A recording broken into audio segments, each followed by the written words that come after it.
Friends, मैं आपका भाई दोस्त educator of economics Lav Kaushik स्वागत करता हूं आपका आरंभ बैच में। क्या हालचाल मेरे बच्चों, 11वीं क्लास में आपका स्वागत है। अभी तक अगर आपने तैयारी नहीं करी थी तो अब से आपकी ताबड़तोड़ तैयारी शुरू है। बस इस तैयारी के सेशन को आप अपना लो, आप यहां से तैयारी शुरू कर दो। जहां से आपके टीचर्स आपको गाइडेंस प्रोवाइड करते हैं वहां से तुम तैयारी शुरू कर देते हो तो भी उस मुकाम को हासिल कर लेते हो जिस मुकाम पे आप पहुंचना चाहते हो। बस एक बात ध्यान रखना, आज की क्लास आपकी इकोनॉमिक्स की क्लास है और मैं आपको इकोनॉमिक्स की शुरुआत कराऊंगा। मोटे मोटे तौर पे दोस्तों आप मेरी बात सुनोगे। यहां पे देखो, इस लेवल पे जब तुम पहुंच चुके हो तो अपनी क्लासेस स्टार्ट कर रहे हो 11वीं क्लास की। देखो 10वीं से जब तुम 11वीं क्लास में आते हो ना तो ये लाइफ की सबसे बड़ी जंप होती है। अगर बोलोगे कहीं ना कहीं तुमने जंप देखी होगी, जब तुम्हारा 8वीं क्लास से 9वीं क्लास में दौर चेंज हुआ था तब तुम्हारा जो सिलेबस चेंज हुआ तो चीजें थोड़ी चटपटी अटपटी लगी होंगी कि हाँ यार सिलेबस सही चेंज हो गया, समझ नहीं आ रहा 8वीं से 9वीं में कैसे गए। 12वीं से तुम कॉलेज में भी जाओगे, कॉलेज के बाद तुम्हारी जॉब भी लगेगी, तुम बिजनेस भी खोलोगे, तुम्हारी शादी भी होगी, बच्चे भी होंगे। अलग अलग जंप आती है लाइफ में, लेकिन जो 10वीं से 11वीं की जंप है ना ये सबसे इंपॉर्टेंट है और सबसे ज्यादा क्रिटिकल जंप यही है। क्योंकि 10वीं तक जो पढ़ लिया सो पढ़ लिया, 11वीं क्लास से जो पढ़ाई शुरू होगी वो आपकी करियर ओरिएंटेड पढ़ाई है। अगर 11वीं के कॉन्सेप्ट आपके वीक रहे ना किसी तरीके से 11वीं तो बच्चे पास कर लेते हैं, 12वीं भी पास कर लोगे, लेकिन वो मुकाम नहीं हासिल कर पाओगे जो तुम्हारे मन में है।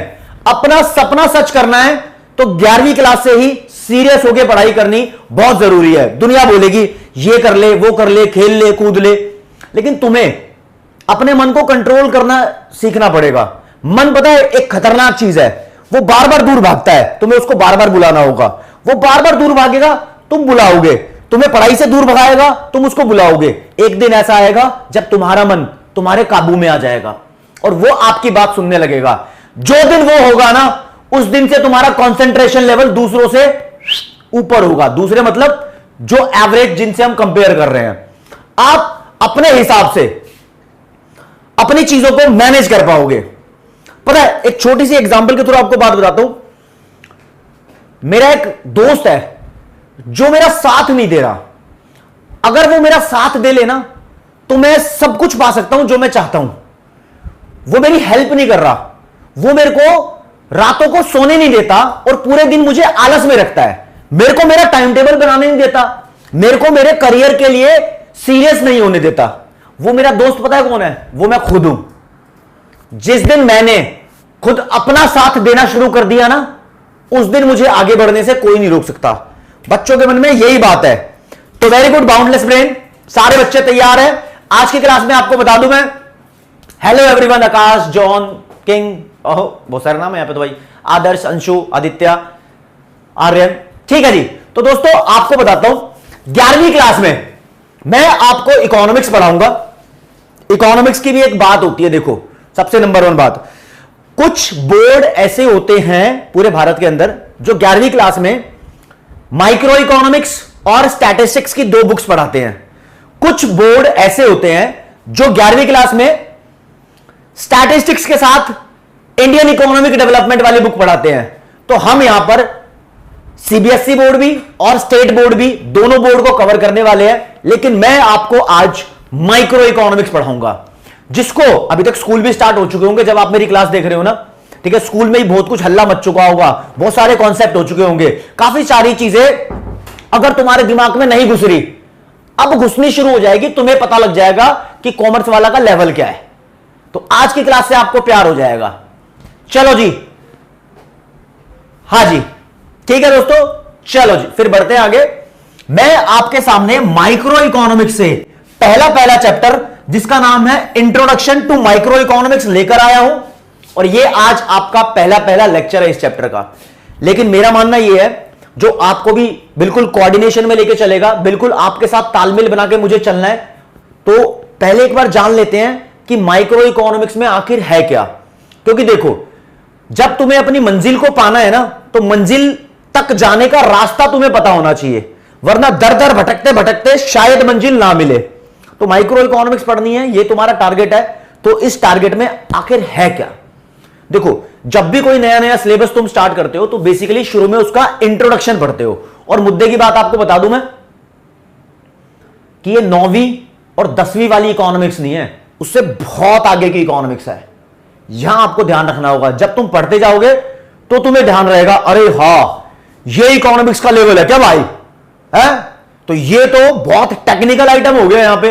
तो इतनी टेक्निकल चीजें हैं जो आपके करियर में भी काम आएगी, आपके मार्क्स भी बढ़ाएगी और आपके सपने भी सच करके दिखाएगी, क्योंकि इसकी पढ़ी हुई चीजें लाइफ में बहुत काम आती हैं। चलो जी, आपको बताता हूं ये जो माइक्रो इकोनॉमिक्स है उसका सिलेबस क्या है। मुद्दे की बात पे आते, देखो जी, माइक्रो इकोनॉमिक्स के सिलेबस में 4 यूनिट्स हैं। यूनिट्स मैंने बोल दिया इसको। पहली यूनिट का नाम है इंट्रोडक्शन टू माइक्रो इकोनॉमिक्स, जो कि मैंने यहां नाम लिखा था पूरा। फिर दूसरी यूनिट का नाम है कंज्यूमर इक्विलिब्रियम एंड डिमांड। तीसरी यूनिट का नाम है प्रोड्यूसर बिहेवियर या फिर प्रोड्यूसर इक्विलिब्रियम एंड सप्लाई। चौथी यूनिट का नाम फॉर्म्स ऑफ मार्केट। प्यार से इतना ही बोल लो, यहीं से बात बन जाएगी। आखिर है क्या? मैंने बताया भाई कि कोई भी नया सब्जेक्ट शुरू करोगे तो उसका शुरू में इंट्रोडक्शन आएगा, इंट्रोडक्शन पढ़ लेंगे हम। अब मुद्दे की बात देखो, मार्केट में 2 तरीके के लोग होते हैं। एक सामान खरीदने वाला, जो सामान खरीदता है उसको हम कस्टमर बोल लो या कंज्यूमर बोलते हैं, बायर या फिर कंज्यूमर, ठीक है। वो क्या करता है? बायर करता है डिमांड, मांग करता है कि मुझे ये चाहिए, आई वॉन्ट दिस, परचेज करता है चीजों को। फिर जो बेचने वाला होता है सेलर, उसको फर्म भी बोल सकते हैं और उसको आपकी बुक के अंदर प्रोड्यूसर भी बोला हुआ है, मैन्युफैक्चरर भी बोला हुआ है, सब सेम बातें बोली हुई है। तो जो प्रोड्यूसर होता है वो गुड्स की सप्लाई करता है। गुड्स का मतलब सामान। जी साक्षी गुप्ता, लाइव क्लास है भाई, ठीक है। तो मार्केट में आपको 2 तरीके के लोग मिलेंगे, एक सामान खरीदने वाला, एक सामान बेचने वाला। तो सबसे पहले आपको पढ़ाया जाएगा इंट्रोडक्शन के बाद, जब इंट्रोडक्शन हो जाएगा ना, उसके बाद इंट्रोडक्शन की क्लास है आज, उसके बाद कंज्यूमर के बारे में जो कि सामान खरीदने वाला है। जब ये यूनिट कंप्लीट होगी डिमांड वाली, उसके बाद आपको पढ़ाया जाएगा प्रोड्यूसर के बारे में जो कि सामान बेचने वाला है। फिर लास्ट में क्या पढ़ोगे?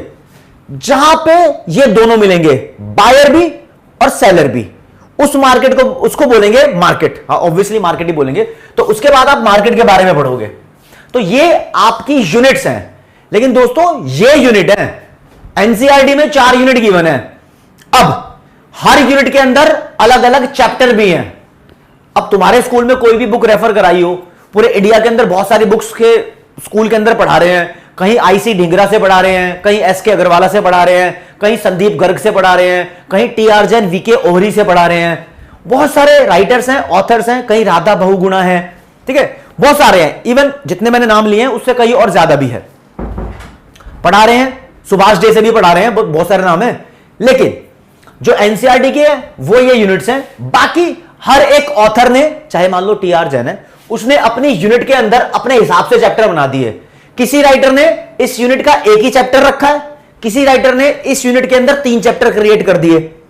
ऐसे ही कंज्यूमर इक्विलिब्रियम एंड डिमांड के अंदर किसी राइटर ने 2-3 चैप्टर बना दिए हैं, किसी राइटर ने सिर्फ इसको एक यूनिट रखा है।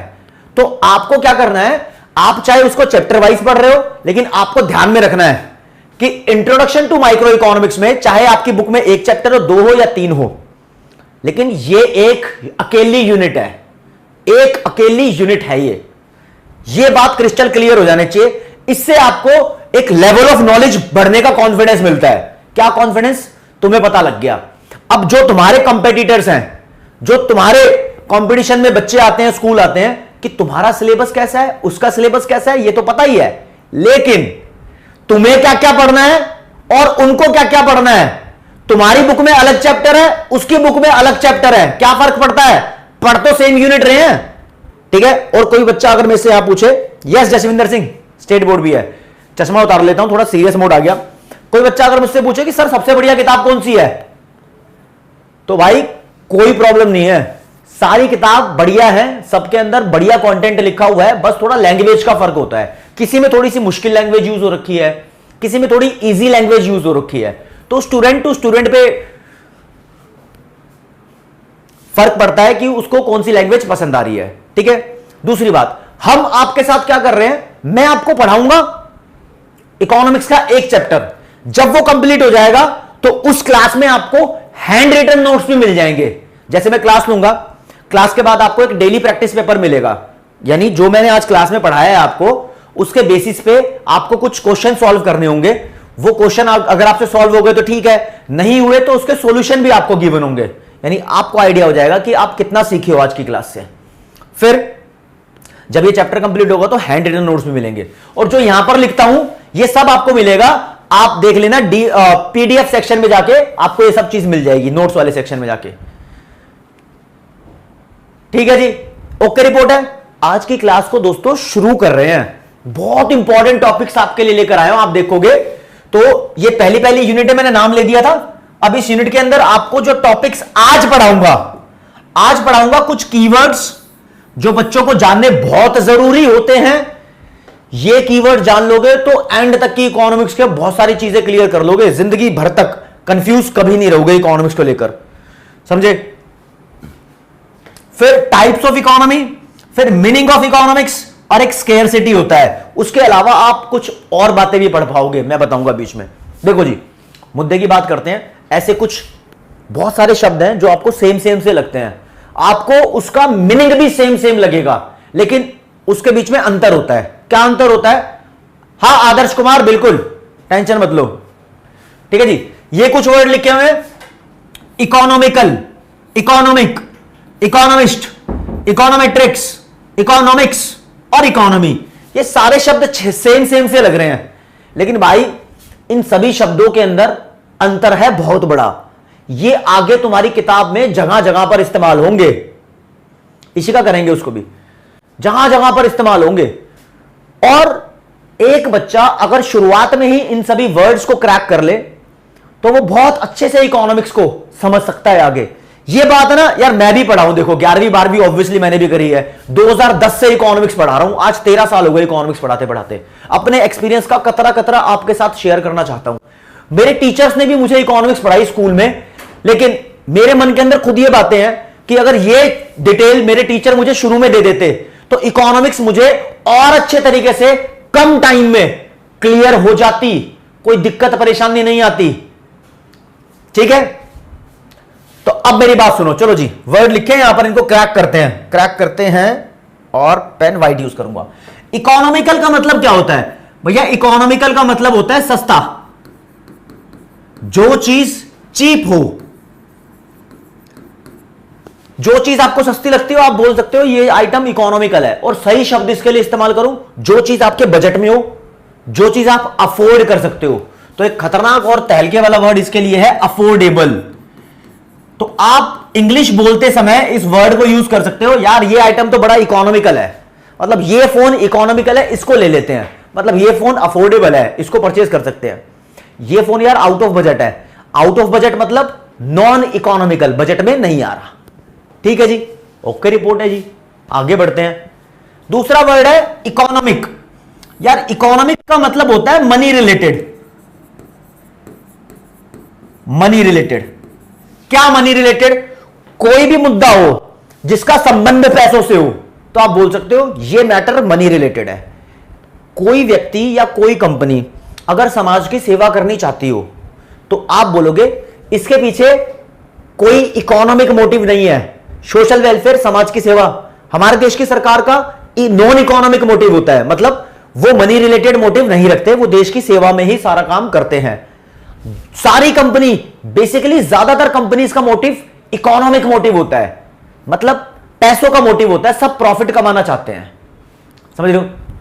चलो जी, अगला इकोनॉमिस्ट कौन होता है? इकोनॉमिस्ट वो बंदा होता है जिसको इकोनॉमिक्स की अच्छी खासी नॉलेज होती है, एटलीस्ट इकोनॉमिक्स में मास्टर्स होता है। मैं तुम्हारा भाई, दोस्त, educator of economics Lav Kaushik economist ही हूं, तो आप अपने सब्जेक्ट के एक्सपर्ट से ही पढ़ रहे हो।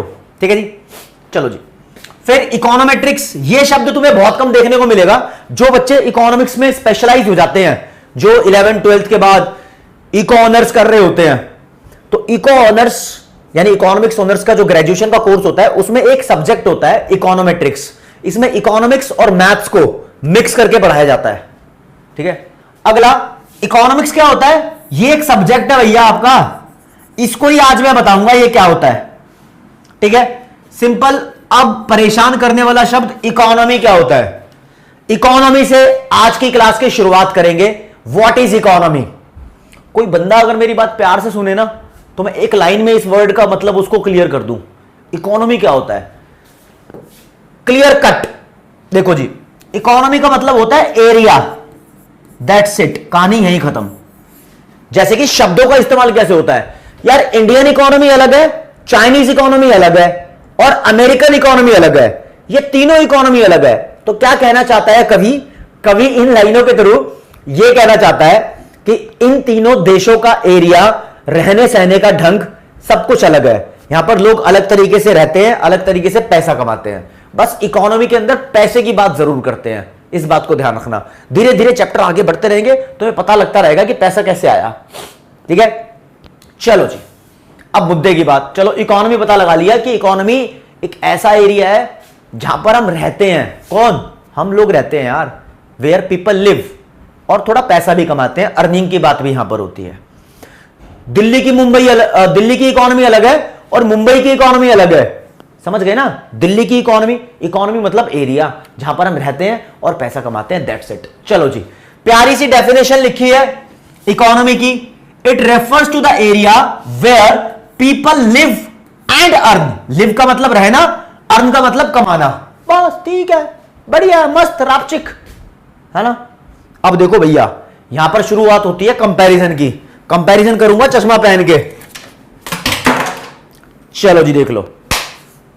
अब यार तुम्हें एक बात बताता हूं, चाइना में लोग अलग तरीके से रहते हैं, इंडिया में लोग अलग तरीके से रहते हैं, अमेरिका में लोग अलग तरीके से रहते हैं। इन तीनों देशों की इकोनॉमी के अंदर डिफरेंस है। क्या डिफरेंस है, वो मुद्दे की बात आपको जाननी है। देखो, पता है अमेरिका में दुकानों पे पिस्टल गन भी मिलती है, इंडिया में मिलती है? नहीं मिलती। अब पता है इंडिया में तुम बम पटाखे नहीं बना सकते ना बम पटाखे। काफी सारे ऐसे देश हैं जहां पर बनाने अलाउड है। इंडिया में ऐसी बहुत सारी चीजें हैं जो गवर्नमेंट ने बैन कर रखी है, तुम नहीं बना सकते, ठीक है, तो वो हम नहीं बना सकते। अमेरिका में ऑलमोस्ट एवरीथिंग गवर्नमेंट के द्वारा अलाउड है, यूज कर सकते हैं, बना सकते हैं, कोई दिक्कत नहीं है। चाइना की बात करो, चाइना में 100% सरकार का कंट्रोल है। अगर तुम कुछ बनाना चाहते हो तो सरकार से परमिशन लेनी पड़ेगी आपको कि हम बनाएं या ना बनाएं। इंडिया में अगर तुम कुछ बनाना चाहते हो तो काफी सारी चीजें ऐसी हैं जिसके लिए सरकार से पूछना पड़ता है, काफी सारी चीजें ऐसी है सरकार से पूछने की कोई जरूरत नहीं है। फार्मर है, अपनी मर्जी से व्हीट, राइस, स्वीट कॉर्न वाले होते हैं ना, मेज, वो जो मन करे वो बना सकता है, कोई दिक्कत नहीं है। मोमोज बना लो अपनी मर्जी, समोसा बना लो, कोई मना करेगा नहीं ना। लेकिन अगर चाइना के अंदर तुम ऐसा कुछ समोसा मोमोज बनाने की रेडी या फिर शॉप खोलना चाहते हो तो you have to take permission by the government उसको अप्रूव करेगी। तो चाइना, रशिया, चेकोस्लोवाकिया, ये कुछ ऐसे देश है जहां पर तुम्हें कुछ भी प्रोड्यूस करना हो सरकार से पूछना पड़ता है। इंडिया में कभी सरकार से पूछना पड़ता है, कभी मामला फिट ऐसे ही चल जाता है। अमेरिका में कुछ नहीं पूछना, जो मन करे वो प्रोड्यूस कर लो। तो अगर आप प्रोड्यूसर हो तो अमेरिका में आपके ऊपर कोई बंदिश नहीं है, कोई बाउंडेशन नहीं है, you are free to produce almost everything. अगर आप चाइना में हो तो हर चीज के लिए सरकार से पूछना है। अगर आप हमारे प्यारे देश भारत में हो तो कंफ्यूज हो क्या है? कुछ चीजों के लिए सरकार से पूछना है और कुछ चीजों के लिए सरकार से नहीं पूछना है। तो तीनों देशों में दोस्तों रहने के अलग अलग तरीके होते हैं। तो इस हिसाब से हमने यहां पर बनाया कॉन्सेप्ट, जो इकोनॉमी है, इकोनॉमी के 3 टाइप्स होते हैं। हाँ, हमारे यहां पर 3 टाइप्स ऑफ इकोनॉमी आपको मिलेंगी और तीनों के नाम देख लो। एक मिलेगी मार्केट इकोनॉमी, जो कि अमेरिका की बात कर रहे हैं, और मार्केट इकोनॉमी के बहुत सारे दूसरे नाम भी हैं, ये आपको पता होने चाहिए। आजकल एमसीक्यू क्वेश्चन चल रहा है इनका, ठीक है। इसको कैपिटलिस्टिक इकोनॉमी भी बोलते हैं, 9वीं 10वीं में देख लिया होगा। इसको फ्री मार्केट इकोनॉमी भी बोलते हैं, free, you are free to produce. इसको एंटरप्रेन्योर इकोनॉमी बोलते हैं, लेजेस फेयर इकोनॉमी बोलते हैं, बहुत सारे नाम है। स्टार्टिंग के 3 आपको पता होने चाहिए है। इसका एग्जांपल भी लिख देता हूं भैया, ये बात हो रही है अमेरिका की, अमेरिका हो गया, जापान हो गया, इनकी बात हो रही है, ये देश ऐसे ही हैं। फिर सोशलिस्टिक इकोनॉमी चाइना का है, इसको प्लान्ड इकोनॉमी बोलते हैं, कमांड इकोनॉमी बोलते हैं, इसको सेंट्रली प्लान्ड इकोनॉमी भी बोलते हैं। यहां चाइना रशिया की बात हो गई, कोई बात नहीं, चाइना रशिया और भी बहुत सारे देश हैं, लेकिन एक मिक्स्ड इकोनॉमी है। यहां पर सरकार की भी चलती है और प्राइवेट सेक्टर की भी चलती है। तो ये हमारा प्यारा देश भारत है अभी तक पूरे वर्ल्ड के अंदर, इसका बढ़िया एग्जाम्पल। अब तो बहुत सारे देश कहने लगे हैं हम भी मिक्स्ड इकोनॉमी है। देखो जी, अगर तुम्हें अभी तक समझ में नहीं आया तो मेरी बात सुनना जरा, तीनों इकोनॉमी का ओवरव्यू लेते हैं जरा बढ़िया तरीके से। तैयार हो जाए? तैयार हो गए जी। कोई पूछे मार्केट इकोनॉमी क्या होती है? मार्केट इकोनॉमी वो होती है जिसके अंदर ज्यादातर डिसीजन मार्केट के द्वारा लिए जाते हैं, सरकार का कोई रोल नहीं होता। बोलो बल्ले बल्ले बल्ले बल्ले। दूसरी बात, सोशलिस्टिक इकोनॉमी क्या होती है? भैया सोशलिस्टिक इकोनॉमी वो इकोनॉमी होती है जिसके अंदर ज्यादातर डिसीजन सरकार के द्वारा लिए जाते हैं, मार्केट यानी प्राइवेट सेक्टर का कोई रोल नहीं होता। बोलो बल्ले बल्ले बल्ले बल्ले। फिर मिक्स्ड इकोनॉमी क्या होती है? भैया मिक्स्ड इकोनॉमी वो इकोनॉमी होती है जिसके अंदर ज्यादातर डिसीजन नहीं, जिसके अंदर कुछ डिसीजन सरकार के द्वारा लिए जाते हैं, कुछ डिसीजन मार्केट के द्वारा लिए जाते हैं, दोनों मिलकर चल रहे होते हैं। बोलो बल्ले बल्ले बल्ले बल्ले हो भाई। अब बोलो भैया ये तीनों इकोनॉमी है। कोई बंदा ने किसी को गोली मारी, ढै उड़ा दिया, मर्डर कर दिया, अब उस बंदे को क्या अमेरिका में मार्केट सजा देगी? नहीं, ऐसे वाले डिसीजन की बात नहीं कर रहा बाबू मैं। क्राइम करोगे तो कोर्ट, हर एक कोई भी कंट्री हो, कोर्ट वहां पर डिसाइड करेगा कि आपको सजा कितनी मिलनी है क्राइम करोगे तो। मैं यहां पर किस चीज की बात कर रहा हूं? मैं एक स्पेशल वर्ड लेकर आया हूं आपके लिए और वर्ड का नाम है इकोनॉमिक डिसीजंस। पहले बता देता हूं यहां पर इकोनॉमिक डिसीजंस। देखो जी, अभी थोड़ी देर पहले मैंने आपको क्लियर किया था इकोनॉमिक का मतलब क्या होता है। इकोनॉमिक का मतलब होता है पैसों से रिलेटेड बात। इकोनॉमिक डिसीजन मतलब पैसों के डिसीजन। तुम क्या प्रोड्यूस करना चाहते हो, प्रोडक्शन का डिसीजन एग्जांपल है इकोनॉमिक डिसीजन का, ठीक है। कहां पैसा तुम इन्वेस्ट करना चाहते हो, इन्वेस्टमेंट डिसीजन। यानी अगर तुम चाइना में रहकर कुछ इन्वेस्टमेंट करना चाहते हो तो सरकार अलाउ करेगी तो कर सकते हो। अमेरिका में करना चाहते हो कोई इन्वेस्टमेंट, चल दे दो, कोई दिक्कत नहीं है। अरे सट्टा भी खेलते हैं वहां तो, क्रिकेट विकेट में बैटिंग चलती है। इंडिया में क्या है, कुछ चीजें ऐसी हैं जिसके लिए सरकार से पूछना पड़ता है, सरकार अलाउ करती है। कुछ चीजें ऐसी हैं मजे से जो मर्जी कर लो, कोई दिक्कत नहीं है, ठीक है। कंजम्पशन का डिसीजन जो होता है, कंजम्पशन मतलब खरीदने का डिसीजन। अब इंडिया में गन तो नहीं खरीद सकते ना, मोमोज खरीद सकते हो, तो ये भी डिसीजन देश के हिसाब से लिए जाते हैं। और क्या है, एक्सचेंज। एक्सचेंज का मतलब होता है ट्रांजैक्शन या फिर लेन देन, सेल परचेज। तो ये 4 एग्जांपल है इकोनॉमिक डिसीजन के। प्यार से मेरी बात सुनोगे तो कॉन्सेप्ट मगज में घुसेगा। मार्केट इकोनॉमी वो इकोनॉमी होती है जिसके अंदर सारे इकोनॉमिक डिसीजन मार्केट के द्वारा लिए जाते हैं, ठीक है। सोशलिस्टिक इकोनॉमी वो इकोनॉमी होती है जिसके अंदर सारे इकोनॉमिक डिसीजन सरकार के द्वारा लिए जाते हैं। मिक्स्ड इकोनॉमी वो इकोनॉमी होती है जिसके अंदर ये इकोनॉमिक डिसीजन सरकार के द्वारा भी लिए जाते हैं और मार्केट के द्वारा भी लिए जाते हैं, ठीक है जी। चलो जी, अगली बात, मैं एक वर्ड यूज करूंगा यहां पर, इकोनॉमिक प्रॉब्लम। इकोनॉमिक प्रॉब्लम, तब तुम्हें सही से बात समझ में आएगी। देखो जी, इकोनॉमिक प्रॉब्लम क्या होती है ये तो आगे बढ़ाऊंगा, लेकिन ये तो मान सकते हो इकोनॉमिक प्रॉब्लम मतलब कोई समस्या होगी, असन कोई ना कोई समस्या होगी। हां, ये सब रिपीट करूंगा, अभी आएगा, ठीक है। तो समस्या जो होती है अगर मार्केट इकोनॉमी में आ गई तो इसको कौन सॉल्व करेगा? मार्केट इकोनॉमी में कोई भी पैसों की समस्या यानी इकोनॉमिक प्रॉब्लम आ जाती है तो उसको मार्केट खुद सॉल्व कर लेती है। कैसे? डिमांड और सप्लाई के बेसिस पे। डिमांड और सप्लाई के बेसिस पे बाबू प्रॉब्लम कैसे सॉल्व होती है यह पढ़ाया जाएगा आपको इस वाले चैप्टर में, मार्केट वाले चैप्टर में। बस इंट्रोडक्शन में यह वर्ड यूज किया हुआ है कि कोई भी इकोनॉमिक प्रॉब्लम आ गई तो मार्केट इकोनॉमी उसको सॉल्व करेगी डिमांड और सप्लाई के बेसिस पे। और जो सॉल्व करने का तरीका है ना उसको बोलते हैं प्राइस मैकेनिज्म। अभी वर्ड आ जाएगा, मैं आपको अंडरलाइन करा दूंगा, ठीक है। चलो जी, अगर कोई इकोनॉमिक प्रॉब्लम इस चाइना जैसी सोशलिस्टिक इकोनॉमी में फंस गई तो फिर क्या होगा? भाई ये सरकार है, सरकार यहां प्रॉब्लम सॉल्व करेगी। सरकार पता है कैसे प्रॉब्लम सॉल्व करती है? सरकार प्रॉब्लम सॉल्व करती है भाई, पहले बंदे बुलाएगी बहुत सारे, मिनिस्टर मान लो या ऑफिसर्स मान लो, उन सबकी एक मीटिंग बनाएगी और बोलेगी प्लानिंग करो, प्रॉब्लम सॉल्व कैसे होगी। पता नहीं नेता वेता ग्रुप बना के बोलते हैं भाई प्रॉब्लम ऐसे सॉल्व होगी, ये वाली पॉलिसी ऐसे अपना लेते हैं, ऐसे काम कर देंगे। तो यहां पर प्रॉब्लम सॉल्व होती है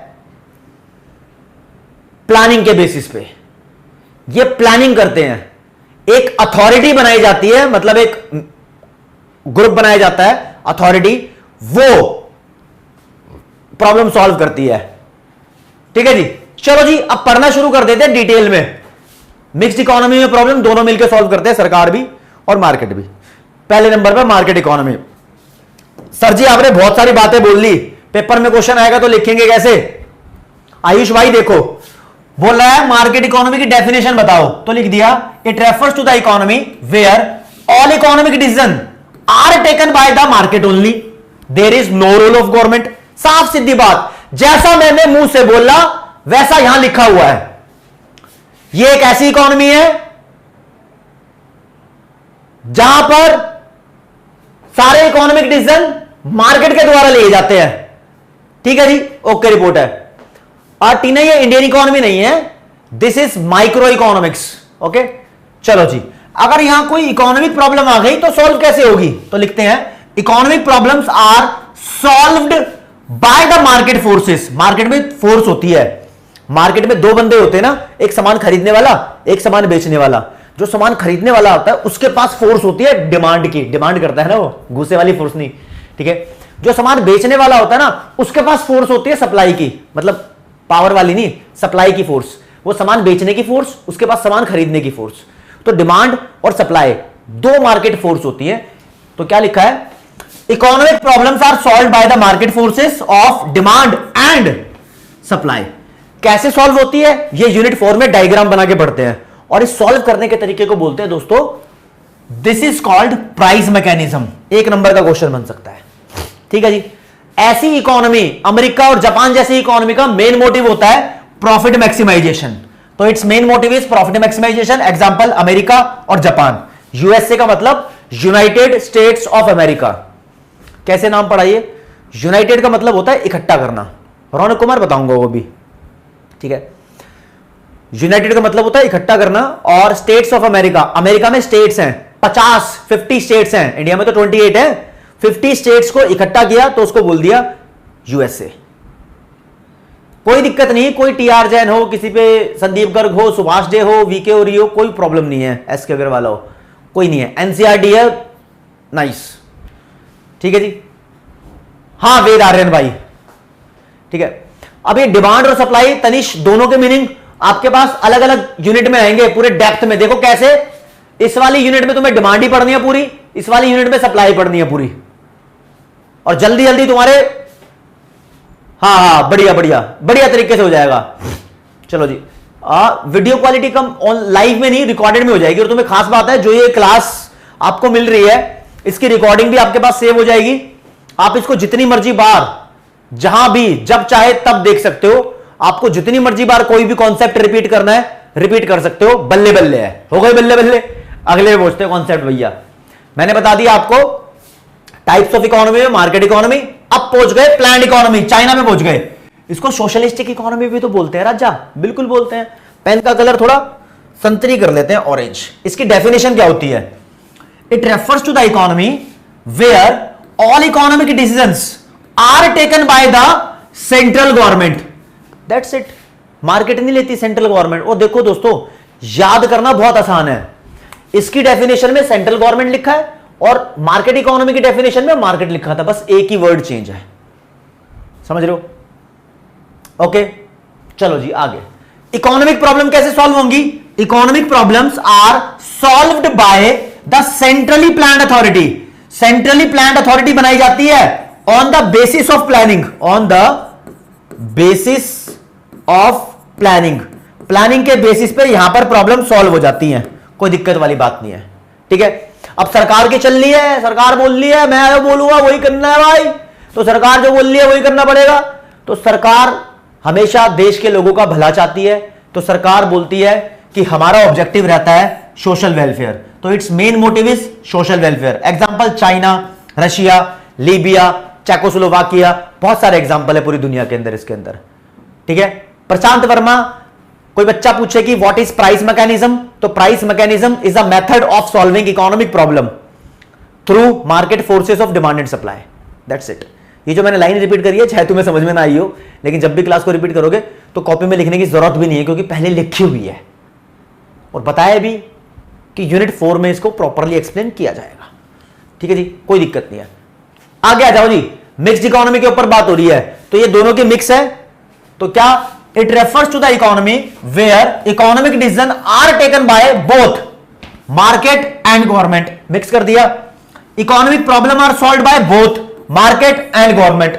इसके ऑब्जेक्टिव भी दोनों ही हैं, motives are both profit maximisation and social welfare. Example क्या है, हमारा प्यारा देश भारत। ये हो गई टाइप्स ऑफ इकोनॉमी। कोई दिक्कत परेशानी तो नहीं आई किसी को? एक कॉन्सेप्ट कंप्लीट हो गया जी। ठीक है जी, मैंने क्या बोला कि आपको आज की क्लास में धुआंधार कॉन्सेप्ट कराऊंगा। मैंने कीवर्ड आपको करा दिए, टाइप्स ऑफ इकोनॉमी खत्म करा दिया। अब आ जाएगा कॉन्सेप्ट आपका मीनिंग ऑफ इकोनॉमिक्स। बच्चा डरता है कि सर इकोनॉमिक्स का मीनिंग मुझे समझ नहीं आ रहा, 9वीं 10वीं में थोड़ा सा पढ़ लिया, लेकिन मीनिंग ऑफ इकोनॉमिक्स समझ नहीं आ रहा। तो बाबू, मीनिंग ऑफ इकोनॉमिक्स समझने से पहले एक छोटा सा वर्ड आपके सामने लॉन्च किया गया है, स्केयरसिटी। स्केयरसिटी और शॉर्टेज में ज्यादा कोई फर्क नहीं है। शॉर्टेज ही स्केयरसिटी है, स्केयरसिटी ही शॉर्टेज है। चाचा ही भतीजा है, भतीजा ही चाचा है, उई चाचा है उई भतीजा है। चलो कोई बात नहीं, ये तो एग्जांपल है, मजे हैं, मजे वाली बात नहीं। हाँ बिल्कुल आयुष, जो आप क्लास देख रहे हो बिल्कुल ये डेमो क्लास है। ठीक है, आपको सबको पता लगनी चाहिए, पहली पहली क्लास है, कोई दिक्कत वाली बात नहीं है। चलो भैया, आज बात करते हैं स्केयरसिटी क्या होता है। भैया स्केयरसिटी मतलब किसी चीज की कमी। चश्मा उतार दोगे? हाँ चलो यार, किसी चीज की कमी, किसी चीज की कमी इन द सेंस जब तुम्हें कोई चीज ज्यादा क्वांटिटी में चाहिए हो और तुम्हारे पास वो चीज कम अवेलेबल हो, तो बोलेंगे स्केयरसिटी हो गई। तुम्हें मान लो 10 रुपए चाहिए, तुम्हारे पास 6 रुपए हैं, तो 4 रुपए की स्केयरसिटी हो गई। जब किसी को डेंगू हो जाता है तो उसमें खून की स्केयरसिटी हो जाती है, होती है ना। जब तुम्हारी प्लेट में से कोई खाना खा जाएगा तो तुम्हें भी खाने की स्केयरसिटी हो जाएगी। स्केयरसिटी का मतलब कमी। ठीक है, कमी कैसे? अब मेरी बात सुनो प्यार से भाई, अब मुद्दे की बात आप सुन पाओगे मेरी, कि स्केयरसिटी और कमी को हम डिफाइन कैसे करेंगे। देखो, जो तुम्हारी मांग होती है ना, जितना तुम चाहते हो, उसको बोलते हैं डिमांड। मान लो डिमांड है 10 रुपए की, लेकिन जितनी चीज अवेलेबल होती है ना, उसको बोलते हैं सप्लाई। सप्लाई है 6 रुपए की, तो कितने रुपए की कमी है? 4 रुपए की कमी है, तो 4 रुपए स्केयरसिटी है। बस इसकी बात कर लेते हैं। तो स्केयरसिटी वो सिचुएशन हो गई जब चीजों की डिमांड ज्यादा होती है लेकिन उसकी सप्लाई कम होती है। क्या ऐसी कोई कमोडिटी है जिसका असलियत में स्केयरसिटी का एग्जांपल दे सकते हो? दे सकते हैं भाई। पृथ्वी के बाहर अंतरिक्ष में ऑक्सीजन की स्केयरसिटी है। आजकल हमारे प्यारे देश भारत में फ्रेश एयर की स्केयरसिटी है। हाँ यार, बात तो सही है, मतलब जितनी चाहिए उतनी अवेलेबल है नहीं। और ये जो स्केयरसिटी का टॉपिक है, एग्जाम में आजकल भटक रहा है, बहुत सारे स्कूल के क्वेश्चन पेपरों में दिखाई दे रहा है ये। हाँ, अकाउंट सेंटर जी हो रही है, जसविंदर जी आएगा, वही चल रहा है। हाँ, अब राजस्थान के काफी सारे ऐसे इलाके थे जहां पर वाटर की स्केयरसिटी होती है। सही बोला सक्षम वशिष्ठ भाई। ठीक है, आजकल तो दिल्ली और मुंबई में घर की स्केयरसिटी हो गई, लोगों को रहने के लिए घर नहीं मिलता। समझ रहे हो? इस बात को समझना जरूरी है कि स्केयरसिटी मतलब किसी चीज की कमी। अब देखो यार, मैं रास्ते से जा रहा था, भेलपूरी तो नहीं खा रहा था, लेकिन एक जगह भंडारा हो रहा था। भंडारा जानते हो ना, सब्जी पूड़ी मिलती है, हलवाई मिलता है? तो एक जगह भंडारा हो रहा था और फ्री में सब कुछ खाने को मिल रहा था। मैं लग गया लाइन में, जैसे मेरा नंबर आया भंडारा खत्म।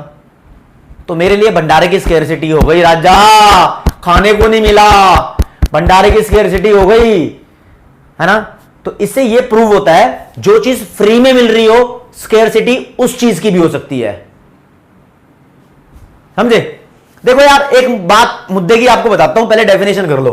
क्या लिखा है? Scarcity refers to a situation where demand for resource is more. Demand more है, कबूतर है, चिड़िया है, वो वाली मोर नहीं, मोर का मतलब ज्यादा। हाँ, जहां डिमांड मोर है देन देयर सप्लाई।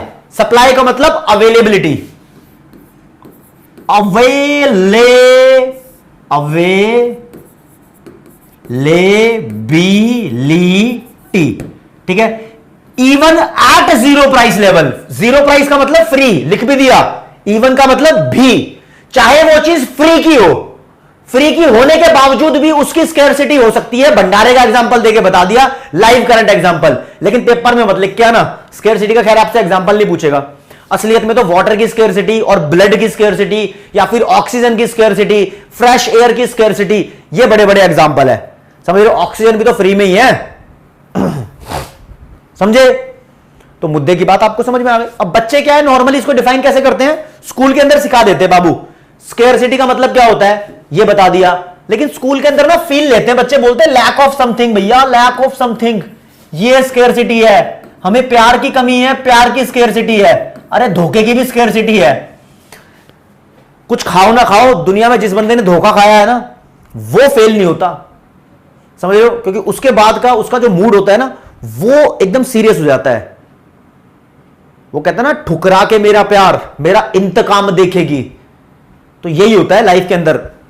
मतलब जब जब इंसान की लाइफ में दिक्कतें आई होती है, परेशानियां आई होती है, अगर वो उससे पार पाकर ऊपर निकल जाता है तो बस फिर उसको आगे बढ़ने से कोई नहीं रोक सकता। लेकिन जब तक लाइफ में सुख सुविधा चल रही है ना, तब तक एहसास नहीं होता कि प्रॉब्लम्स क्या होती हैं, तब तक दिल नहीं जागता। पता है, हम दो ही चीज के लिए बने हैं दुनिया में, लोग दो ही चीज के लिए बने होते हैं, नाम कमाने के लिए। अब नाम कोई अच्छा करके भी कमा सकता है, कोई बुरा करके भी कमा सकता है। बुरा करके नाम कैसा कमाता है, यू नो द कॉन्सिक्वेंसेस क्या होता है। अच्छा करके तुम नाम कमा सकते हो, कोई बड़े बिजनेसमैन बन सकते हो, बड़े ऑफिसर बन सकते हो, किसी की प्रॉब्लम सॉल्व कर सकते हो, है ना, ऐसे बिजनेस ओपन कर सकते हो। तो इट डिपेंड्स ऑन यू कि तुम नाम कैसे कमाना चाहते हो, कुछ अच्छा करके नाम कमाना चाहते हो या कुछ बुरा करके नाम कमाना चाहते हो। मैं बता रहा हूं, इन दोनों में से अच्छा करने वाला बेहतर है, बुरा करने वाला छोटा मोटा गुंडा बदमाश बन के कुछ नहीं चाहता है, ये कभी फुस हो जाते हैं जल्दी, ये फुस्सी बम है, ये है दम। और इन द मिडल रहने वाले लोग सपोर्टर होते हैं, है ना। यहां ज्यादातर जनता लाइक करती है। मैं चाहता हूं यहां से तुम यहां ट्रांसफर हो जाओ, ठीक है। ओके ओके, चलो जी भैया आगे बढ़ते हैं। मैंने क्या बोला, अब लव सर आपको इकोनॉमिक्स सिखाएंगे। इकोनॉमिक्स की मीनिंग बताना है मुझे भाई तुम्हें। चलो जी, इकोनॉमिक्स का मीनिंग देख लो भैया, इकोनॉमिक्स का मीनिंग देख लो। मान लो आज आपका बर्थडे है, हाँ मेरा हैप्पी बर्थडे, ओ मेरा हैप्पी बर्थडे, बर्थडे है भाई, बर्थडे है, तेरे भाई का बर्थडे है बर्थडे आपका मान लो। और आपने सोच लिया भाई फुल मजे से पैसा उड़ाएंगे, यार दोस्त को बुलाएंगे, खाना पीना मस्त रापचिक तरीके से मौज बहार करेंगे।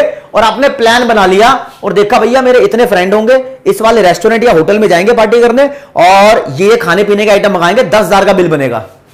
बर्थडे है तो पार्टी भी होगी, पार्टी तो बनती है। इसी बात पे तुमने बजट बनाया ₹10,000 का और चले गए पापा के पास, पेरेंट्स के पास चले गए, मम्मी पापा जो भी घर के अंदर प्रधान है, पापा के पास है। पापा पापा 10,000 रुपए चाहिए मेरे को, मेरे बर्थडे की पार्टी करनी है। पापा ने कहा अच्छा कान पकड़ा, तेरे बर्थडे की पार्टी, बेटे 10,000 रुपए तो मैंने तब भी नहीं खर्च किए थे जब तू पैदा हुआ था।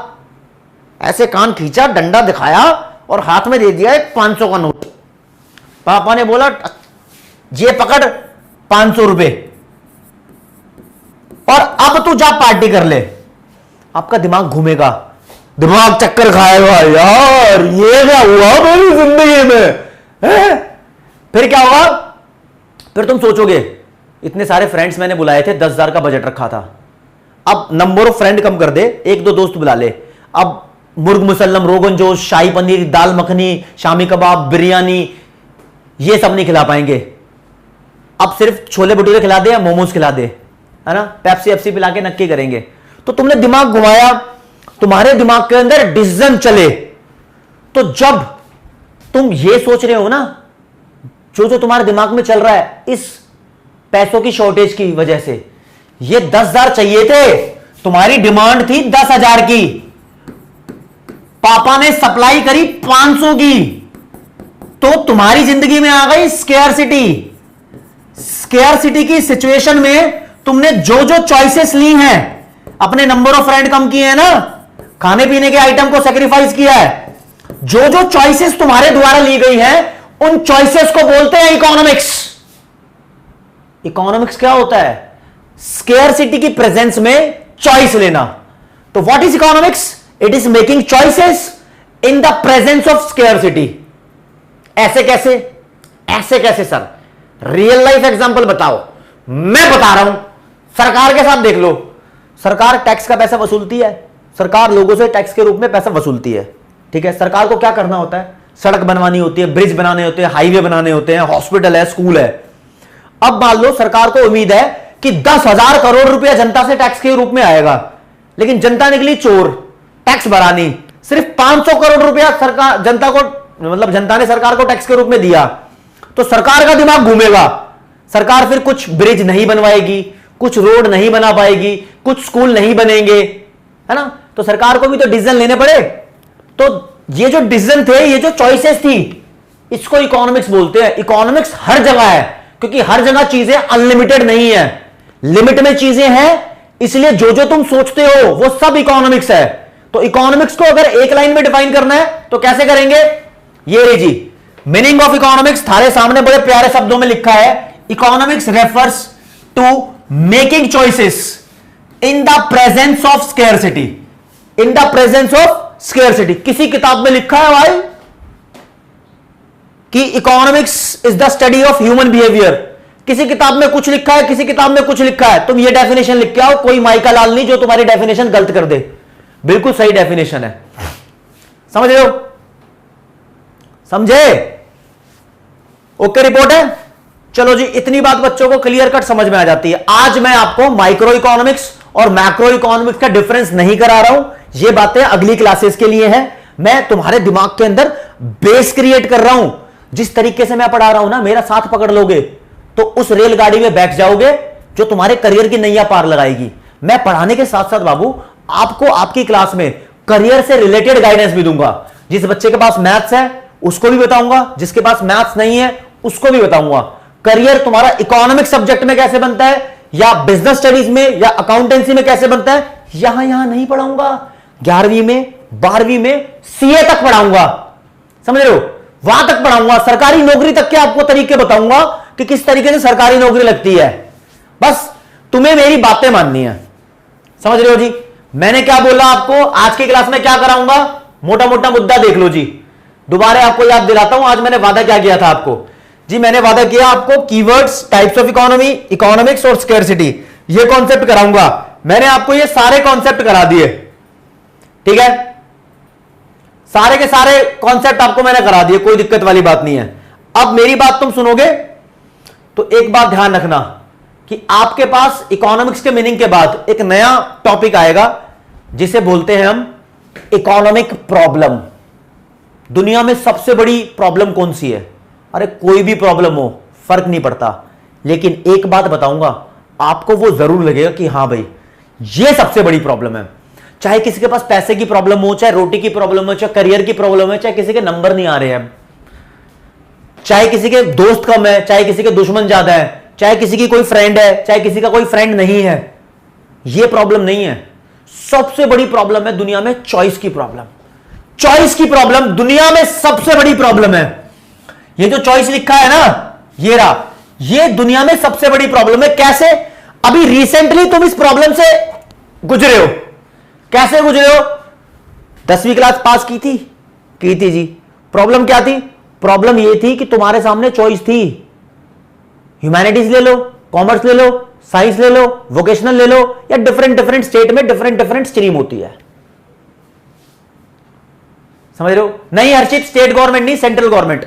समझ रहे हो? लव यू एवरीवन, प्यार तो है ही तुम्हारे साथ। चॉइस की प्रॉब्लम रहती है राजा, है ना। अगर तुम्हारे पास 500 रुपए पड़े हैं तो 500 रुपए में दुनिया जहान नहीं खरीद सकते। सोचते हो ना 500 रुपए में क्या खरीदूं मैं? टी शर्ट खरीद लूं, शूज खरीद लूं, मोमोज खा के थोड़े पैसे बचा लूं, क्लास में थोड़ी हवाबाजी कर दूं, किसी को जूस पिला दूं, या किसी का जूस पी लूं। खर्च भी करवा सकते हो ना किसी से, अपने बचा लो सारे पैसे, या बैंक में जमा करा दूं। नहीं आयुष, तो भैया ये माजरा चलता रहता है, चलता ही नहीं चलता है, तो हमेशा ये प्रॉब्लम बनी रहती है। तो सबसे बड़ी प्रॉब्लम लाइफ के अंदर चॉइस की प्रॉब्लम है। तो 1 नंबर का पेपर में क्वेश्चन आ सकता है। क्या क्वेश्चन है? What is economic problem? तो problem of making choices is main economic problem.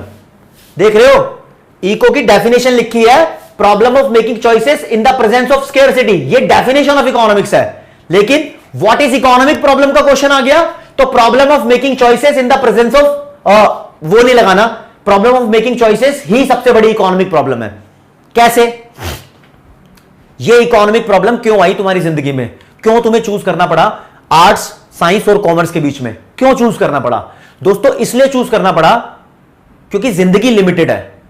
हर एक बंदे को पसंद है मैं CA, CS, IAS, IPS, doctor, engineer, economist, सारे प्रोफेशन अच्छे हैं, मैं सब कुछ बन जाऊं। क्या तुम सब कुछ बन जाओगे? सब कुछ नहीं बन पाओगे। जिंदगी है ना, लिमिटेड है ना, जिंदगी लिमिटेड है। बच्चा यहां वर्ड का मतलब पूछेगा रिसोर्स क्या होता है सर? ये जो रिसोर्स यूज कर रहे हो इसका मतलब क्या है? भैया रिसोर्स का मतलब हर एक चीज है जो तुम्हारी है, तुम्हारी प्रॉपर्टी, तुम्हारी बाइक, तुम्हारी स्कूटी, तुम्हारा मोबाइल फोन, तुम्हारे पैसे, तुम्हारा घर, तुम्हारा प्यार, तुम्हारा धोखा, हर एक चीज रिसोर्स है। तुम्हारा टाइम रिसोर्स है, हर चीज रिसोर्स है। प्लेन एम आई नहीं भाई, हर चीज रिसोर्स है, समझे? तो ये रिसोर्स लेकिन तुम्हारे पास अनलिमिटेड नहीं है। अंबानी के पास अनलिमिटेड नहीं है, इलॉन मस्क के पास अनलिमिटेड नहीं है। किस पे अनलिमिटेड है? किसी पे भी अनलिमिटेड नहीं है, लिमिट में है। तो लिमिट में है तो हमें चूज करना पड़ता है, चूज करना पड़ रहा है, यही तो प्रॉब्लम है। चूज नहीं करना पड़ रहा होता तो सब कुछ मिलता। आंदो ये भी पसंद है मुझे, ये भी पसंद है मुझे, ये भी पसंद है मुझे, ये भी पसंद है, सब पसंदीदा चीजें मिल जाएंगी तो चॉइस की प्रॉब्लम नहीं होगी। क्योंकि रिसोर्स लिमिट में अवेलेबल है, इसलिए सोचना पड़ रहा है। अब मेरे पापा ने 500 रुपए दिए हैं, मांगे तो 10,000 थे, है ना। अनलिमिटेड पैसा दे देते ना तो उसको भी लो, जो मर्जी खाना पीना, वो भी खुश है, वो भी खुश है, सारे दोस्तों को खुश कर देता।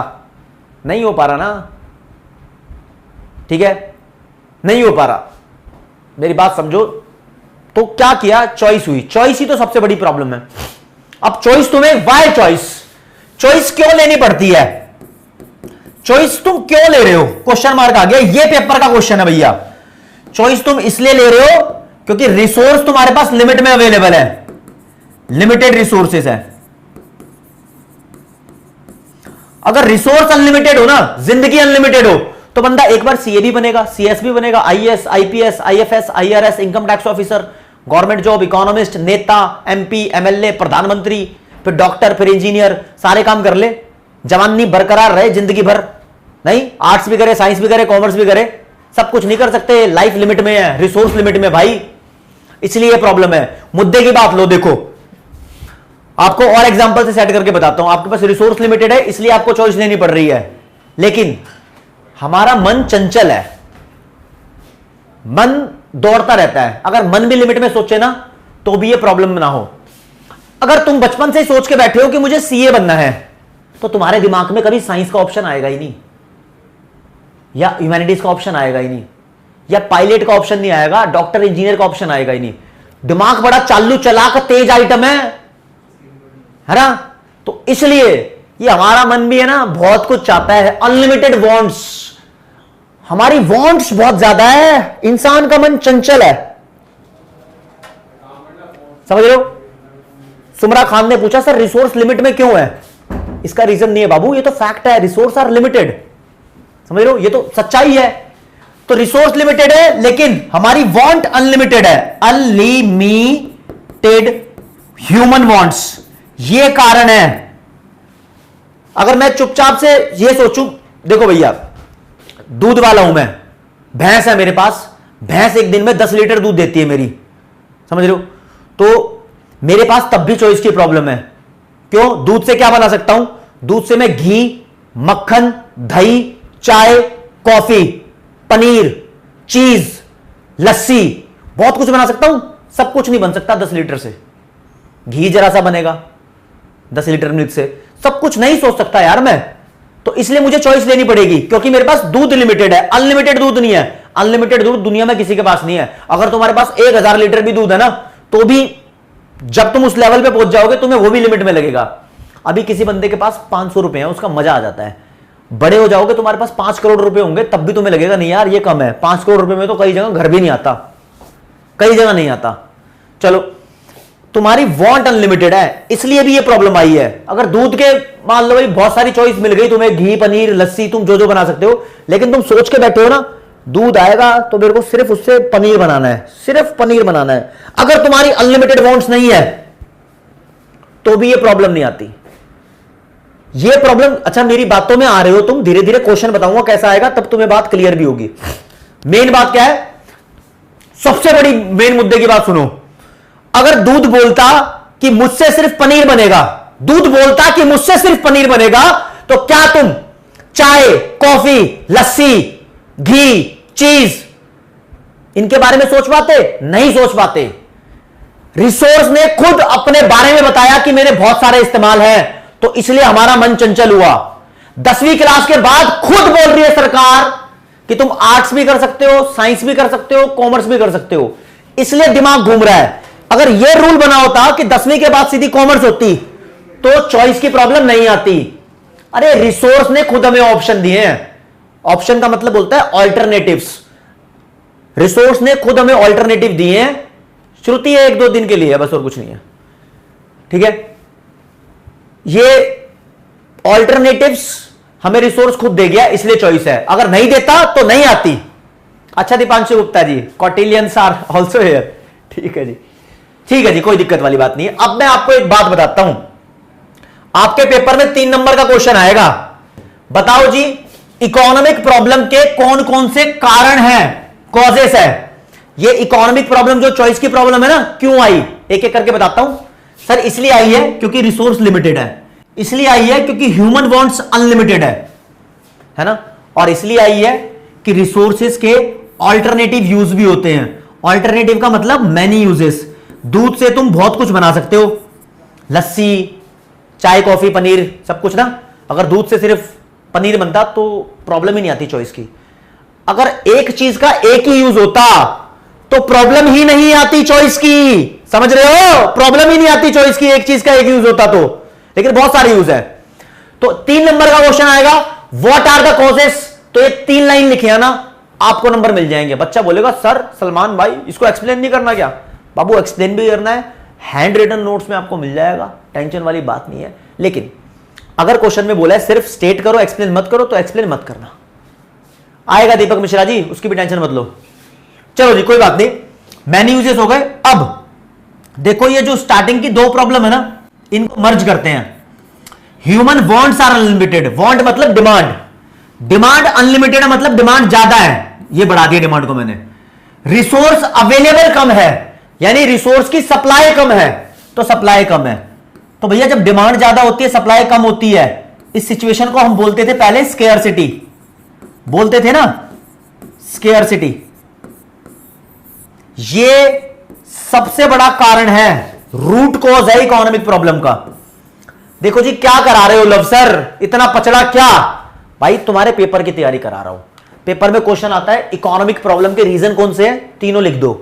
लेकिन पेपर में एक क्वेश्चन पूछेगा कि इकोनॉमिक प्रॉब्लम का सबसे बड़ा कारण क्या है। सबसे बड़ा कारण स्केयरसिटी है। इन दोनों को मर्ज करके अकेला रीजन बनता है स्केयरसिटी। अब देखो लव सर कैसे डिफरेंशिएट करते हैं। लव सर ऐसे बताते हैं बाबू, एक बच्चा है, एक बच्चा क्या, एक टीचर है, टीचर ने क्वेश्चन दिया इकोनॉमिक प्रॉब्लम के रीजन बताओ, तो एक बच्चे ने 3 रीजन लिखे, ठीक है जी। मान लो राहुल ने 3 रीजन लिखे और प्रिया ने 2 रीजन लिखे। पहला रीजन लिखा उसने स्केयरसिटी और दूसरा रीजन लिखा resources have alternative use. Teacher ने राहुल का क्वेश्चन ठीक कर दिया, पूरे नंबर दे दिए। टीचर ने प्रिया का क्वेश्चन भी ठीक कर दिया, 2 रीजन लिखने पे उसको ही पूरे नंबर दे दिए। फिर राहुल और प्रिया तो दोस्त थे, एक साथ बैठे, दोनों ने पेपर मैच किया। तो राहुल बोल रहा प्रिया को, यार टीचर तो उल्लू है, तेरा आंसर अलग था मेरा आंसर अलग था, फिर भी दोनों को पूरे नंबर दे दिए।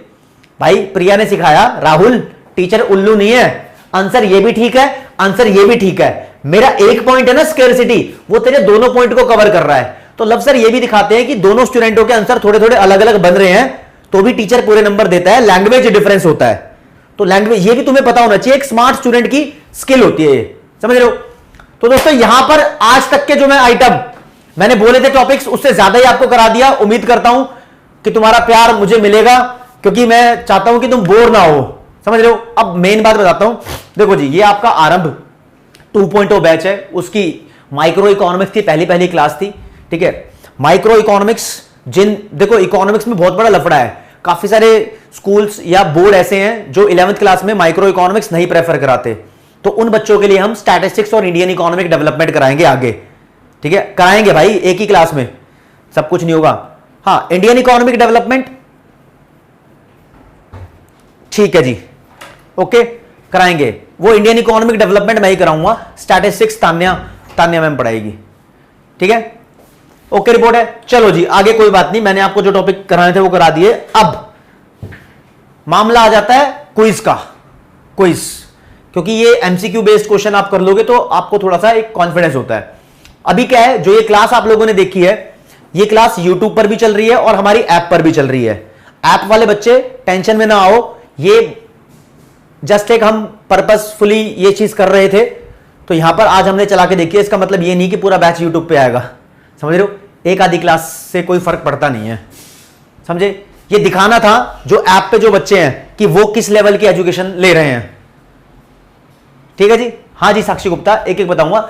आपके पास है ना ऐप पे प्लानर है कि आपका कौन सा लेक्चर कब होगा, लिस्ट बनी हुई है कि कब कौन से सब्जेक्ट की क्लास होगी, टाइम टेबल है। आपको पता होना चाहिए कि माइक्रो इकोनॉमिक्स कब होगी, इंडियन इकोनॉमी कब होगी, स्टैटिस्टिक्स कब होगी, मैथ्स कब होगा, सब कुछ लिखा हुआ है। प्लानर आप वहां देख सकते हो, नहीं मिल रहा तो मैं बता दूंगा, कोई दिक्कत वाली बात नहीं है। तो जो मेरे प्यारे बच्चे मुझसे जुड़े हुए हैं उनको मेरा बहुत बहुत बहुत प्यार, और मेरे क्वेश्चन का जवाब दे दो जरा। यहां पर क्वेश्चन का जवाब कैसे दोगे? तो भैया क्वेश्चन है लॉ ऑफ स्केर्सिटी किस बात से रिलेटेड है? 4 ऑप्शन है तुम्हारे पास।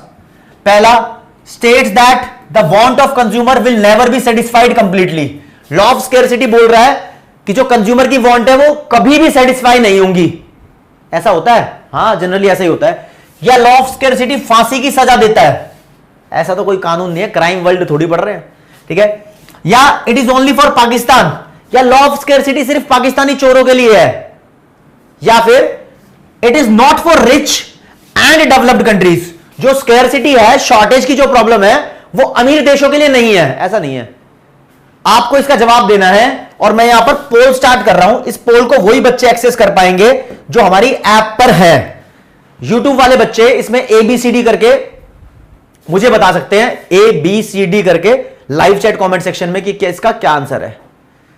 ठीक है जी, इसी बात पे मैं एक गिलास पानी भी पीना चाहूंगा आपके साथ साथ। भाई मौज बहार, बहुत बढ़िया तरीके से बच्चे प्यार करते हैं, और आपका प्यार बटोरने में आया हूं। मेरे पापा ने मेरा नाम तभी रखा था लव, पता था कि स्टूडेंट्स का प्यार बहुत मिलेगा।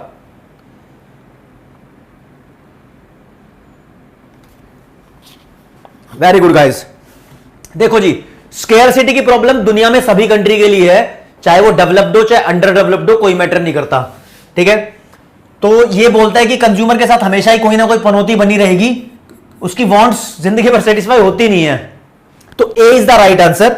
हम देख लेते हैं, ज्यादातर बच्चों ने बिल्कुल सही आंसर दिया, टॉप क्लास के बच्चे हैं। लीडरशिप बोर्ड चेक करते हैं। सबसे जल्दी आंसर दिया अथर्व, फिर अंश, फिर प्रिया, फिर नैन्सी, फिर राधिका। ओ, प्रिया असली में है क्या? हमारे पास वीडियो कॉल करने का ऑप्शन भी है। मैं आगे की क्लास में अपने बच्चों से बात भी करा करूंगा, यहां से वीडियो कॉल मिलाऊंगा और बच्चों से बात भी करूंगा। ठीक है, आज नहीं, लेकिन अगला क्वेश्चन तुम्हारे सामने पेश किया जाता है। चलो जी, क्या लिखा है? What is the root cause of arising economic problem? Economic problem का जड़ से कारण क्या है? रूट कॉज क्या है? मेन कारण क्या है? 3 कारण है, मेन कौन सा है? स्केर्सिटी मेन रीजन है, या लालच मेन रीजन है, या अर्जेंसी ऑफ नीड्स, ये लालच था ना, या अबंडेंस ऑफ रिसोर्सेस। अबंडेंस का मतलब होता है बहुत ज्यादा क्वांटिटी, रिसोर्स बहुत ज्यादा है, ये रीजन है? तो आपको आंसर देना है इसका फिर से 45 सेकंड्स में। हाँ जी, तो इससे आप आइडिया लगा सकते हो कि लव सर ने आपको क्या सिखाया है। लव सर की बातें तुम समझ भी पा रहे हो या नहीं समझ पा रहे हो? तो ये पोल बहुत सही है। अरे सक्षम वशिष्ठ जी, लालच नहीं हो सकता, क्या बात कर रहे हो? तो मजे लेने के लिए ऑप्शन देता हूं। Root cause of economic problem यही होता है कि हाँ, डिमांड ज्यादा थी लेकिन चीज अवेलेबल नहीं थी। ठीक है, बुक्स में आप सबने पढ़ भी रखा होगा। तो guys, you got the reason. बहुत सारे बच्चों ने सही आंसर देना शुरू कर दिया। मेरे पास आ जाता है, जो बच्चा जल्दी आंसर देगा उसका नाम भी आएगा। तो scarcity is the reason, right? This is the answer. और मैं एक को टिक यहां पर कर देता हूं और देखता हूं। Oh my god, more than 90% students are giving right answer. Number 1 is Saksham, फिर सोहम घोष, फिर हर्ष गोलानी, फिर अंशु कुमार, फिर अभय। बहुत बढ़िया मेरे दोस्त, मेरे भाई, मेरे स्टूडेंट ऑफ इकोनॉमिक्स। अब आपसे आज की कक्षा का लास्ट क्वेश्चन पूछ लेता हूं। लास्ट क्वेश्चन आज की क्लास का, फिर क्लास एंड करेंगे, ठीक है? क्वेश्चन है, which of the following statement is true? सही क्या है 4 लाइनों में से? पहला, ह्यूमन वांट्स इनफाइनाइट है। इनफाइनाइट मतलब अनलिमिटेड है। चलो जी, सही क्या बताना है? या रिसोर्स लिमिटेड है, रिसोर्स लिमिटेड है। या scarcity problems gives birth to choice, scarcity की वजह से चॉइस आ जाती है। कौन सी लाइन ठीक है? तीनों लाइनें ठीक है, तो ऑल ऑफ दीज का ऑप्शन करेक्ट करो। तो तुम्हारे पास फिर से 45 सेकंड्स है इस बात का जवाब देने के लिए। हाँ यार, लग तो रहा है पहली और दूसरी लाइन तो पक्का ठीक है। तो पहली दूसरी ठीक है, तो क्या चौथा भी ठीक होगा? बताओ बताओ बताओ बताओ बताओ बच्चों, बताओ क्या कहना है आपका? हा हा हा। देखो, मौज मस्ती करते करते पढ़ते हैं तो बढ़िया रहता है, बोरियत से पढ़ते हैं तो बंदा फंस जाता है। बोरियत नहीं रखनी है क्लास में, तेज तर्रार तहलका, बिल्कुल मौज भार के साथ एनर्जी का लेवल सुपर डुपर ऊपर रखना है, समझ लो? तो दिख रहा है भैया, ये तीनों रीजन है, तो चौथे वाले ऑप्शन को कर देंगे ओके रिपोर्ट। क्योंकि तीसरे में स्केर्सिटी भी लिखा है, तो मैं डी को टुक करता हूं, उक करता हूं, पुक करता हूं। ज्यादातर बच्चों ने बिल्कुल सही आंसर दिया, और सबसे जल्दी आंसर दिया आदित्य, फिर सोहम घोष अगेन, चिराग, वशिष्ठ, गुंदम और Saksham Soni again. Very good guys. अभी तो बच्चों ने लगभग 2 सेकंड से कम में आंसर का दे दिया था, उन बच्चों का नाम यहां पर आ गया। तो यार, एक प्यार वाली बात है, प्यार आपसे बरकरार रखना चाहता हूं। देखो, क्लास में मैंने अभी आपको चैप्टर नंबर 1 कंटिन्यू कराना है। ये एक लेक्चर नंबर 1 था, क्लास खत्म नहीं हो गई है। आपका प्यार मुझे चाहिए होगा, क्योंकि आपका प्यार मिलता है तो मेरे अंदर एनर्जी बनी रहती है। क्लास खत्म होती है ना, तो आपके पास एक ऑप्शन भी आएगा ऐप के अंदर रेटिंग वाला, तो 5 में से 6 स्टार आप अपने टीचर को दे सकते हो अगर पसंद आया है तो। ठीक है, तो ठीक है। बेसिकली दोस्तों, अब क्या है ना, हमें अपने करियर की रफ्तार बढ़ानी है। 11वीं क्लास मैंने बताया शुरू में आपको बहुत क्रिटिकल क्लास है, तो इस क्रिटिकल क्लास में लोग हल्का ले लेते हैं। चल यार 11वीं है, चल यार 11वीं है। वो हल्का नहीं, अगर तुम मेरी क्लास अटेंड कर लोगे ना, मैं कह रहा हूं मेरे साथ लाइफ जी लो, 11वीं 12वीं, आपको अपने आप अपने करियर में चीजें नजर आ जाएंगी। मैं अपने एक्सपीरियंस का कतरा कतरा बच्चों आपके साथ शेयर करूंगा, कतरा कतरा एक एक चीज का ज्ञान आपको दूंगा। बस मेरी कही हुई बातों को ध्यान से गौर करना, लाइफ में चीजों को अपनाओगे तो मेरा मतलब मकसद ये रहेगा कि आप उस लेवल पे पहुंच जाओ जिस लेवल पे आप अपने सपनों को देखते हो। मैं हमेशा तुम्हारे साथ तुम्हारे गोल्स को अचीव कराने में हेल्प करूंगा। बस भाई यही बात बोल रहा हूं। तो फिर आज की क्लास में दोस्तों, अच्छा पंकज सोनी, सारे स्टार मेरे को दे दोगे? चलो, बहुत बहुत प्यार मेरे बच्चों, लव यू गाइस। आज की क्लास यही खत्म होती है। जय हिंद, जय भारत, नमस्कार, धन्यवाद।